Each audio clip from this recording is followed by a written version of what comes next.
Folks, Johnny D talks to the stars. This is a special one. I'm telling you, this is our first boxer that we've ever talked to.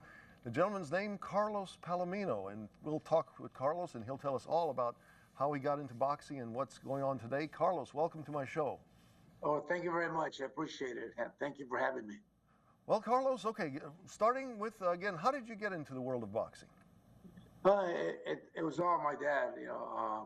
My father was a huge boxing fan, wanted to be a boxer himself, but he grew up in poverty in Mexico and just never had the opportunity to go to a gym because he had to work from the time he could work. And so as soon as he had a boy, that was the number one sport. My older brother and myself, he bought boxing gloves when we were kids. He put the gloves on us. He taught us a little bit. He watched the game, and sometimes he would go to a gym just to watch and study. So he knew the basics, and he taught us that. And so we were sparring each other. My brother and I were sparring each other from the time we were like 4 years old. All righty, indeed. And well, basically, I mean, this go from the beginning to what's happening now, just basically, and then we'll go all in between in the rest of this interview. Basically, you are coming out with, or in the near future, you're gaining traction for a movie that will be coming out soon. That's correct. We're doing my life story, and we're using a method called crowdfunding, which allows people to invest in the film. So go to investpalominomovie.com. You'll see the whole story. You press on invest, and $200 is the minimum, but you can whatever you want. You get your name in the credits, and you get stock in the company. So that's we're doing that. We're in the process of raising the money to do the film, and things are going well, but we need a little help. All right. So in your life, certainly you had a lot of victories, and then there were some losses. But most of your victories came in knockouts. I think you had 19 knockouts, correct? That's correct. Early in my career, I boxed as an amateur in the Army. I was drafted in 1970, and then I was sent to Fort Hood, and I had orders to go to Vietnam, but Fort Hood had Fort Hood boxing championships, and I entered the tournament and I won it. So they changed my orders. They sent me to the All Army boxing championships, and then I won that tournament and stayed on the Army boxing team. So my whole amateur career was in the Army. And I got out of the Army in 1972 and turned pro. And back then, the very famous venue in Los Angeles, the Olympic Auditorium, was built for the 1924 LA Olympic Games. That's where boxing was every week, Thursday nights on TV. So that's how my career started. Oh, okay. So in 31 victories altogether. I mean, 19 knockouts, 31 victories. That's a pretty major thing. And you were also a welterweight champion for what, about 3.5 years, correct? That's correct. I won the title in 1976 and kept it till 1979. And when I retired at the age of 30, I didn't want to fight past 30. My mother never liked the fact that that I became a fighter. She wanted me to go to school, and actually, because of that, I had two influences in my life: my father, who loved boxing and pushed it on me; my mother, who used to tell me when I was a kid, "You can go to college and get an education," and so I did both. I turned pro in 1972. I started my first class at the University of Long Beach. I won the title in '76. I came back from London, finished my last semester at Long Beach State, and graduated with a Bachelor of Arts degree. Cool, very much. That's very much cool. Indeed, would you, if you went back, would you go with that route, just with the college route, or would you still do the boxing? No, I think that I would do both. I mean, I didn't have a life outside of training and going to school because both of those take a lot of time, and but that was my goal. I wanted to please my mom, I wanted to please my dad, and so I was able to do both. Cool. And I mean, so your mom, I'm pretty sure. How does that? I mean, I know that it sounds like your mom just had the fear of you going into the ring. Was it very hard on the family to have you out there? I mean, in a situation where you're almost you're a few punches away from being either badly hurt or even sometimes even death could happen. I mean, that Yeah, must have been very taxing on the family, I guess, especially your mom. exactly. Well, I'm one of 12 kids, Uh-huh. 6 girls and 6 boys, but they all loved it. And my dad loved it. He pushed it. Hmm. And my mom was just never saw me fight live because she just couldn't do it, Oh couldn't my take it. gosh. But she would watch tapes afterwards because she knew I was okay and I had won. So, but no, the whole family loved it, and they watched. My dad would come. Of course, my dad would come to the fights at the Olympic Auditorium in LA with all my uncles. I had Hmm. 6 uncles, uh, uh, and so yeah, it was just a lot on my mom. But luckily, I was able to get out of the game, not hurt too badly, and That's good. uh, yeah. And okay, some of the fights, big fights you had. I mean, I know you had one that you lost to Roberto Duran. I mean, in a 10-round decision. I mean, any fights like that one in Madison Square Garden? Anything that stands out in your career that you said, "Wow, this is so cool"? Well, yeah. I mean, fighting for the title in London when I got the call that I got the opportunity to go to London and fight for the title. It was just unbelievable, and Hmm. especially the fact that I was a 10-1 underdog. Uh, and I just, in my mind, I was just like, I'm going to prove to everybody that they're wrong, And so went to London and knocked out the champion Wow. to win the title. That was just an unbelievable experience. And then, my first title defense was against a guy named Armando Muniz, Okay. who I knew very well, who actually was a friend of mine. We used to spar. Uh, he boxed in the army himself, and he was an army champion, and we ended up. I won the title before he did, and ended up giving him an opportunity to fight for the title. He was the #1 contender in the world, and it was just a 15-round war at the Olympic Auditorium, but that was sold out. In fact, there was more people outside the arena than there were inside, Hmm. waiting to hear, what happened. Uh, and that was an incredible fight, just because it was someone I knew very well. We knew each other's style. We Hmm. sparred a lot as coming up together, and so that it was an incredible fight. The fight with Duran was just I just got a match in that bout. I was surprised. I expected Durant to be more of a brawler, Hmm. and was more my style. So I thought, I'm bigger than he is. He was a lightweight, moved up to my division. I'm bigger than he is. I think I'm stronger than he is. I'll be able to handle him. But Uh-huh. uh, it was not the strength. It was his speed and it was his ability. I mean, he was just a completely different fighter than I thought that he was, and so he just uh, beat me in a decision. So, but that was an incredible fight. Oh my goodness, yeah, I do recall that one. It was a long time ago, and I mean, it was one of those legendary fights. You had a lot of legendary fights, and basically, you mentioned one thing I saw where you mentioned about a few moments ago that you had to fight your friend. Now, my gosh, how do you build up to fight a friend? Because you don't want to, certainly you don't want to injure him, but you want to win, obviously. How do you get to that point where you just lose the friendship and now you're fighting? Well, it's a professional sport, So I mean, we used to spar together, and he boxed in the army. His name was Armando Muniz, and because he had more experience than I did, he Hmm. used to kind of beat me up in the gym in the sparring sessions. But then he fought for the title first, for the welterweight title, but he lost. And then I fought for it and I won it. And now we're fighting each other. And because he remembered beating me up when we were younger in the gym, he was telling everybody he was going to knock me out. And it just made me mad. I was like, uh, and so I fought the wrong fight. I fought his style instead of Uh-huh. fighting my style. My trainer in the corner was telling me, "What are you doing? What are you doing? That's not. You don't fight that way." He's beating you Uh-huh. inside because he was a brawler that only moved forward. He just came at you.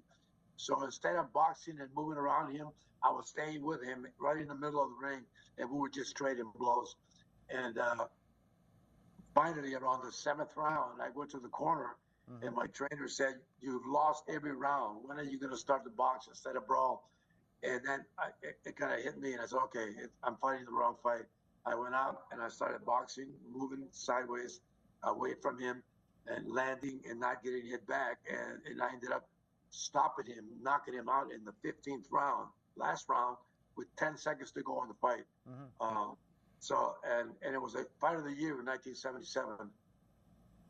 Well, and basically now keeping in the track of the boxing, there's also obviously the tragedies, and especially this is not because of the boxing ring. Your brother Paul passed back in 1970 in the plane crash with 23 amateur boxers on the plane in Poland, correct? That's correct. Well, it was 1980. Yeah, 1980. I'm sorry. 1980, he just wanted to follow in my footsteps from the time he was 11 years old. He's 12 years younger than I was, and I tried to push him out of the sport. I tried to, I told him, "You don't want to do this. There's one dummy in the family. He has enough." I paid for tennis lessons for him. He played tennis in high school, but he always kept saying, "No, I want to box. I want to box." And so he won the California State Golden Gloves, and at the age of 16, and by 18 he wanted to turn pro, and he got the opportunity to travel to Poland on the U.S. Olympic team, and then that tragedy broke our family's heart. But yeah, I think he would have been a phenomenal professional fighter. He was taller than me. He was almost 6 feet tall, same weight, 147 pounds.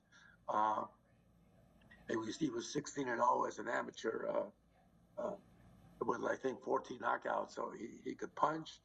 He was tall and lanky, and we just lost a great soul and someone that would have been a great fighter. Well, I'm sorry for your loss on that. Thank you. 1980. So I mean, boxing also led to a lot of other things. So you did a little bit of an acting career, even a commercial with Walt Frazier on the old Miller Lite beer commercial. Yeah.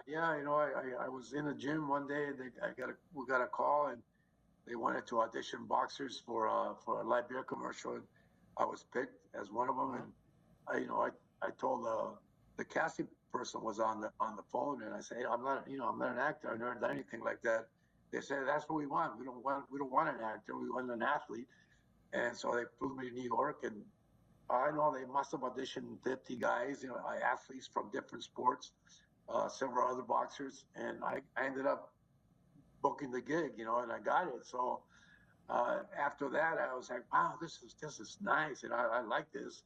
I'd like to do more of this." And so I had some friends that were actors who followed me, in my career. So I talked to them, and they told me, "Well, you have to get into some acting classes, and if you really want to do this, you got to get an agent."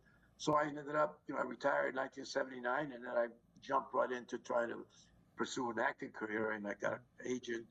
I went into classes, and I did pretty well. I couple of commercials. That beer commercials was an awesome experience because we had more than one, and I got a chance to work with a lot of the other athletes when we did the group commercials.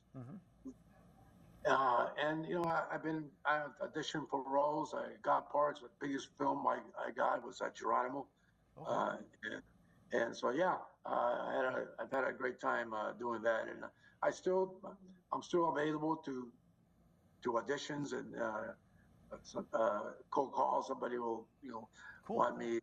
Yeah. So you say, I mean, you were on Taxi with Tony Danza, I guess, one of the episodes, and I guess also on The White Shadow with Ken Howard and everybody. So that's just a couple of things. Yeah. Well, Tony Danza wanted me on that show. They called up, because we were gonna do this bit where we sparred each other, and so he wanted me on the show, and they called me in. Did the show. It was a good experience, and that was my piece. After the live beer commercial, that was my first acting gig, and so yeah, it's been great. And also Star Trek Voyager, also in not too many years ago, but Star Trek Voyager back in the 1990s. Yeah, I did that show. I played an alien. They put a big old, spent like 2 hours on the makeup chair, putting on the makeup for to play an alien. So that was that was pretty good. I like that. And well, okay, and so now, I mean, what do you think of the modern day boxing? I mean, from heavyweight to welterweight and all of the boxers today. Anybody that stands out for you? I mean, or what do you think of the boxing world today? Well, there's some couple of kids that are very talented. Ryan Garcia, Haney, those guys. The the heavyweight division, in my opinion, is a little weak right now. But it's not the same as when I was fighting, because young guys now, I mean, they understand and they know that it's all about the money, Mm-hmm. and so the best matches are not being made because uh, these kids who are champions are picking easier fights because they're making so much money. Why fight the best guy that you might lose to? So in my day, the World Boxing Council, which I was champion of, they told you who you had to fight. You didn't pick your own opponents. The WBC president would say you got to fight this guy, you got to fight that guy, and once a year you had to fight the number one contender in the world. So that was the difference. And of course, uh, maybe if I was fighting today, I would do the same thing because Mm-hmm. we didn't make that kind of money back then. Uh, but yeah, I think the difference is the money, and that the kids are getting a chance, getting kind of to pick their own opponents instead of the organization that they're champions of. So a better world for boxing, or not so better world? Because back in No, the day, you I had to think fight. You I had to think fight. it's not so much. I don't think it's a better world. I think it's uh, you know, it's pretty difficult. I think with most people. I mean, you got to pay $90 to watch a fight on Oh yeah. on pay-per-view event, and it's not right in my opinion. Okay, so once again, your movie that you're getting funding for and everything is Palomino, and have you got to the point where yet you're going to pick who's going to be playing your role, or is it still not at that point yet? No, we haven't started the casting process yet because we have to have the complete budget funded. Sure. So go to palomiноmovie.com, and you can look at the story and invest whatever you want. And we're going to do something very different from any other film. Uh, We're going to do a pay-per-view event all when right. the film is ready to be done. I think boxing fans will pay $15 to stay home, invite their families over, have some beers, and watch a There film you go. about a former world champion. And I think that we're going to do that, and it's going to be.